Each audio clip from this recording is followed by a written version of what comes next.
ada dua jenis kepiting yang sebenarnya punya nilai komersil, yaitu kepiting bako dan rajungan.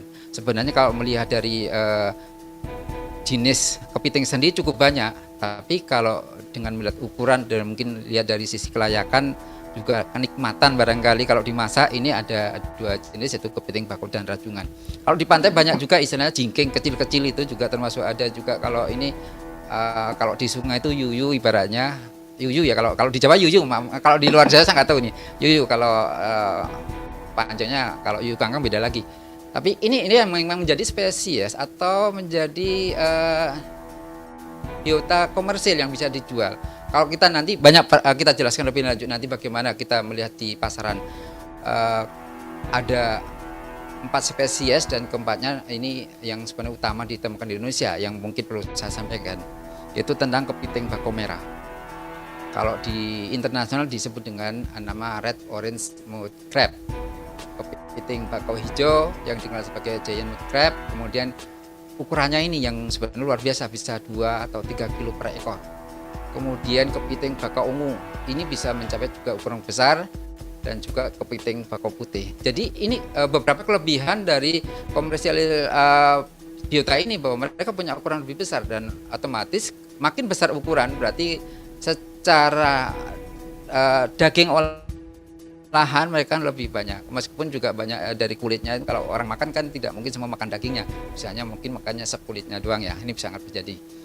Spesies rajungan yang terkenal dan bikin ekspor di kita adalah Portunus pelagius, juga dikenal sebagai swimming crab. Ini mungkin banyak sekali yang kita dengar memang dari variannya kepiting ini. Tapi kepiting bako karena ini menjadi satu komunitas perikanan yang sangat luas untuk bisa dibudidayakan, maka ini yang kita harapkan, karena ada perairan Payo yang mungkin yang tadi Pak Kabarin sebutkan bahwa satu desa itu merupakan desa pesisir atau satu wilayah punya desa pesisir. Jadi dua hal yang berbeda, dan itu sangat banyak jumlah dari desa yang seperti itu, dan ini akan menjadi potensi yang luar biasa.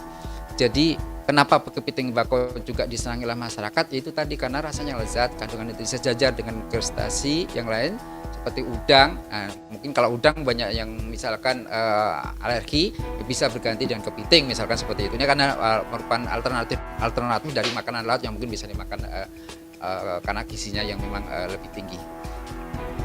Nah, untuk budidaya kepiting memang sebenarnya tidak harus di laut dan di daerah bako, tapi apa yang menjadi objek yang kita lakukan ini adalah objek karena kita ingin memanfaatkan tanaman bako.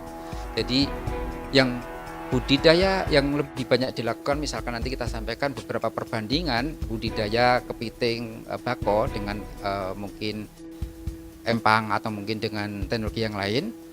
Kita akan sampaikan juga bagaimana perbandingannya, bagaimana kelebihan dan kekurangannya. Tapi apa yang akan menjadi kita setir di sini adalah penggunaan crab ball. Crab ball sebagai teknik budidaya kepiting bako.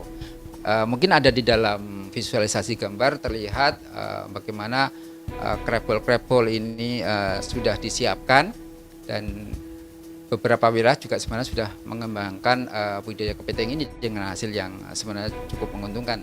Dan kalaupun yang kita sampaikan adalah ini ada lokasi di Jogja.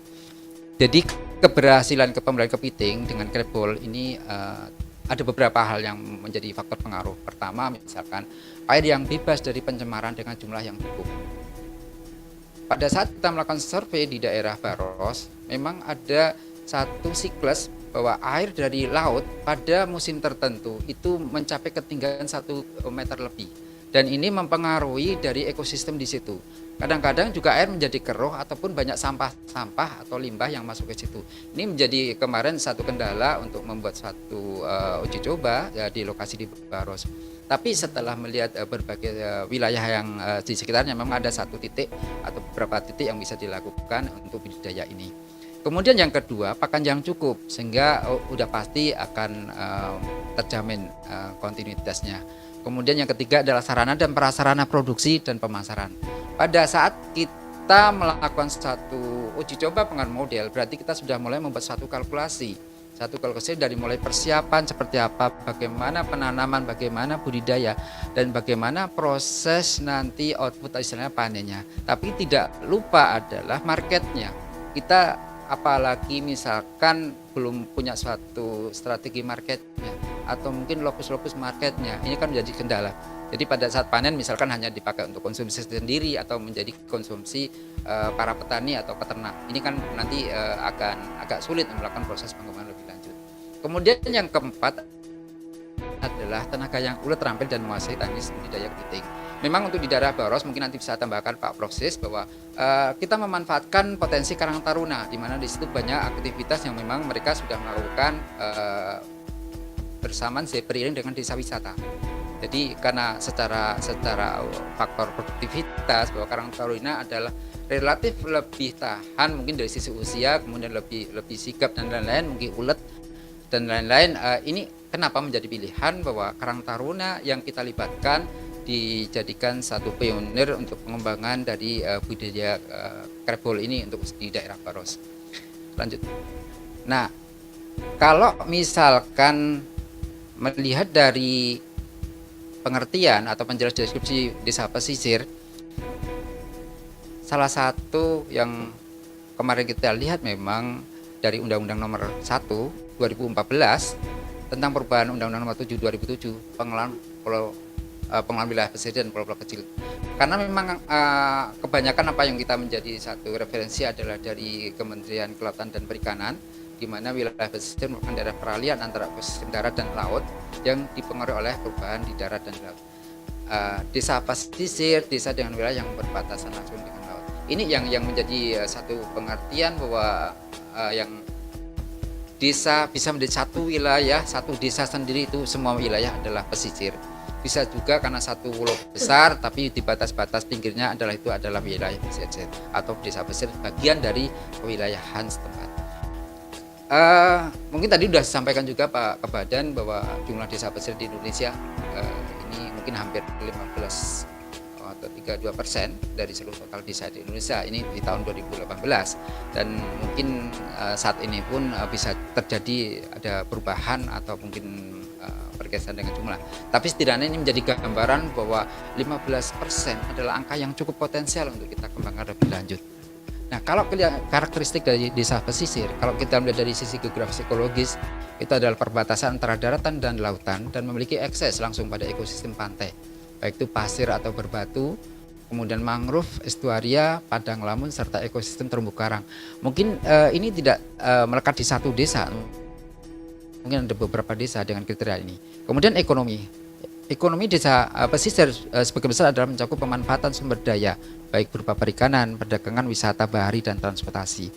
Jadi yang menjadi referensi desa Baros itu adalah beberapa hal yang saya sampaikan tadi, karena ada beberapa kemudian akses, kemudian salah satu juga menjadi program prioritas nasional terkait dengan desa wisata. Ini menjadi pertimbangan kenapa ini karakteristik desa itu bisa dikembangkan lebih lanjut.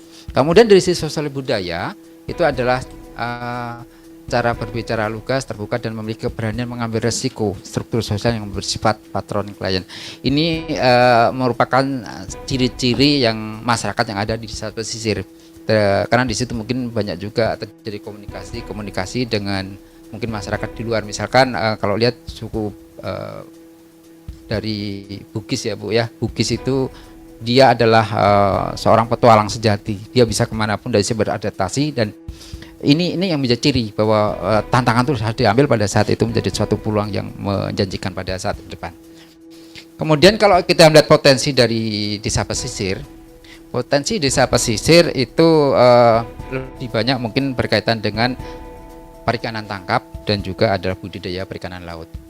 Jadi kalau melihat dari potensi itu, salah satu kalau kita kaitkan dengan pendekatan teknologinya adalah pasti berkaitan dengan teknologi untuk bagaimana kita mengembangkan, membudidayakan perikanan laut. Baik itu salah satu contoh, mungkin beberapa juga karamba jaring apung, sistem bioflok, memelihara dengan bak beton dan tambak. Dan satu alternatif yang kita sampaikan adalah dengan krebol, lebih spesifik adalah untuk kepiting bako.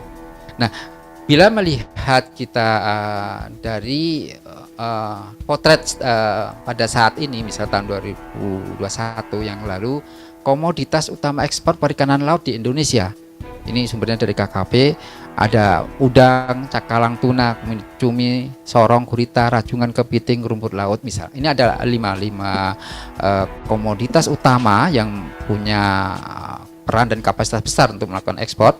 Dan ini kepiting sebagai komoditas utama perikanan laut, ekspornya mencapai 367,5 dolar Amerika. Ini juta dolar Amerika, cukup besar, dan ini sebenarnya masih bisa melihat pangsa pasarnya yang cukup luas baik di dalam ataupun di luar negeri. Bila melihat ini dari bagan atau mungkin dari grafik, memang secara volume udang masih yang pertama, tapi jangan lupa bahwa potensi rajungan kepiting ini sangat dominan juga untuk menjadi satu komoditas ekspor yang harus kita kirimkan. Kemudian kalau melihat kita potensi dari hutan mangrove, karena ini sangat berkaitan dengan bagaimana kita membuat satu pengembangan kepiting, karena mangrove pasti ditemukan pantai-pantai yang dangkal, dan biasanya air laut ataupun air ombaknya tidak terlalu besar, karena di situ mungkin ada pelindung pantai dari misalkan tanaman-tanaman air laut ataupun ombak itu tidak terlalu kencang. Delta dan daerah pantai yang terlindung. Ini adalah ciri-ciri dari mangrove yang ada di pinggir-pinggir pantai. Kemudian ekosistem mangrove dimanfaatkan sebagai pemasok larva ikan, udang alam, kepiting bako yang bisa dibudidayakan dengan teknologi sederhana. Jadi di dalam satu komunitas ekosistem, kepiting bako mungkin sebenarnya sudah ada sumber makanan di situ. Tapi sumber makanan yang dalam mereka merupakan rantai makanan yang ada di situ, yang juga pasti harus menyesuaikan dengan pengembangan lebih lanjut. Kita harapkan ini menjadi satu sistem yang bisa terlaksana atau mungkin terancana dengan baik dari sisi sampai ke marketnya. Kemudian kalau melihat kondisi mangrove, mungkin luas mangrove seluruh Indonesia itu ada sekitar 3.364.076 hektar. Ini juga sebenarnya adalah cukup luas, dan kerapatan ini akan memberikan pengaruh nyata terhadap bagaimana berlimpahnya kepiting bako. Ini hal yang belum mungkin terpantau secara merata, secara masif, dan ini mungkin yang menjadi dasar kenapa Pusdai melakukan ini. Model ini bisa dilakukan dimanapun. Kalaupun hanya menjadi satu lokus di Jogja, ini hanya menjadi satu case, menjadi satu model. Tapi sebenarnya banyak potensi tempat lain yang sebenarnya mungkin bisa lebih baik, mungkin bisa lebih besar, dan mungkin lebih menjanjikan apa yang menjadi pengembangan ini. Jadi hutan mangrove ini karena memiliki dasar perencanaan yang pelumpur yang menyebabkan terjaminnya ketersediaan makanan bagi kepiting bako. Ini kan menjadi satu kalkulasi juga nanti bagaimana kalau kita melakukan budidaya kepiting bako dengan crab ball, bagaimana ketersediaan makanan. Jadi kalau melihat luas tadi 20,37%, jadi cukup menjanjikan. Ini sebenarnya menjadi satu potensi yang bisa prospek ke depan. Kemudian kesehatan ekosistem hutan mangrove dan luasnya hutan mangrove ini yang sebenarnya perlu dieksplor benar-benar secara positif bagi pengembangan ekonomi masyarakat, khususnya masyarakat di desa pesisir.